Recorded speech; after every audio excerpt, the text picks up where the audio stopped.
Programang ito ay rated SPG. Striktong patnubay at gabay ng magulang ang kailangan. Maaaring may masiselang tema, lengguwahe, karahasan, sexual, horror o droga na hindi angkop sa mga bata.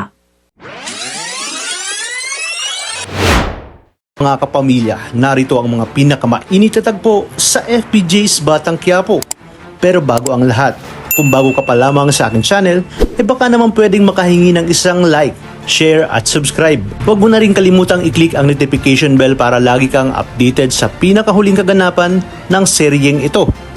Kay David na kaya mapupunta ang lahat ng mga kayamanan at ari-arian ng mga Montenegro ngayong wala nang natitirang miyembro ng kabalyero, o isang malaking revelasyon ang ating malalaman sa ginawang ito ni Don Facundo bago siya tuluyang mamaalam. Yan ang ating aalamin sa bidyong ito. Tuwang-tuwa na nga itong si David dahil buong pag-aakala niya ay sa kanya na mapupunta lahat ng kayamanan ng mga Montenegro. Ngunit taliwas ito sa mga huling naging last will ni Don Facundo. Sa pamamalagi ni Tinding sa mansyon ng mga kabalyero ay napag-alamaan ni Don Facundo na si Tinding pala ang kanyang naanakan nang siya ay kabataan pa. Dahil din ito sa pagpapaimbestiga dati ni Don Facundo sa tunay na pagkatao ni Tinding. Dahil sa trust issue ay nagawa ito ni Don Facundo. Sa dami ng kanyang karanasan ay nahirapan na nga siyang magtiwala kahit kanino. Ngunit nang dumating si Tinding sa mansyon ay may naramdaman nga siyang kakaiba kay Tinding. Gustuhin niya mang aminin dati kay Tinding ay hindi niya magawa dahil batid niyang hindi siya mapapatawad dito sa kanyang pagkakasala.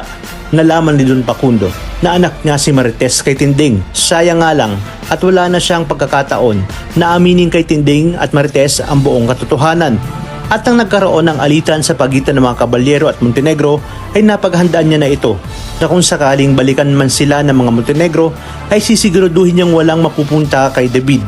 Kaya naman palihim niyang ginawa ng last will ang kanyang mga ari-arian at kayamanan, kung saan mapupunta kay Tinding at Marites ang 100% ng mga ito.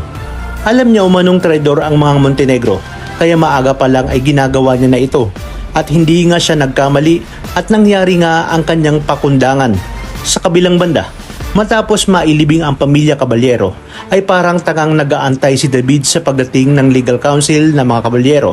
Yung pala ay pinuntahan nito sina Tinding at Noy upang sabihin na kay Matilde at Marites Asuncion iniwan ang lahat ng kayamanan ng mga kabalyero. Nakasaad din sa last will na si Tinding pala ang dating naka one night stand ni Don Facundo at alam umano yun lahat ni Facundo. Ayaw niya lang aminin dahil batid niyang kamumuhian at hindi siya mapapatawad ni Tinding at Marites pag nagkataon. Nakasaad nga rin dito ang paghingi niya ng tawad at sana umano'y matanggap nila ito bilang kapalit sa kalapastangan ng kanyang ginawa. Gulat na gulat naman si Tinding ng kanyang malaman na ang lalaking isinumpa niya dati ay isa pa lang si Don Facundo. Gayunpaman ay wala na siyang magagawa dahil naging mabuti naman ito sa kanya. Kaya naman malugod niyang tatanggapin ang lahat ng ibinigay ni Facundo sa kanya. Ngunit ano kayang gagawin ni David kapag nalaman niya na wala kahit piso ang mapupunta sa kanya? Dahil lahat pala ito ay mapupunta kay Tinding. Dito natin matutunghayan hindi lang ang pagyaman ng ating bida, kundi ang pagyaman din ng kanyang lola Tinding. Kaya naman mga kapamilya, tuloy-tuloy ang pagtutok sa nangungunang serye sa primetime. Maraming salamat sa inyong panonood at pagpalain tayong lahat, mga kapamilya.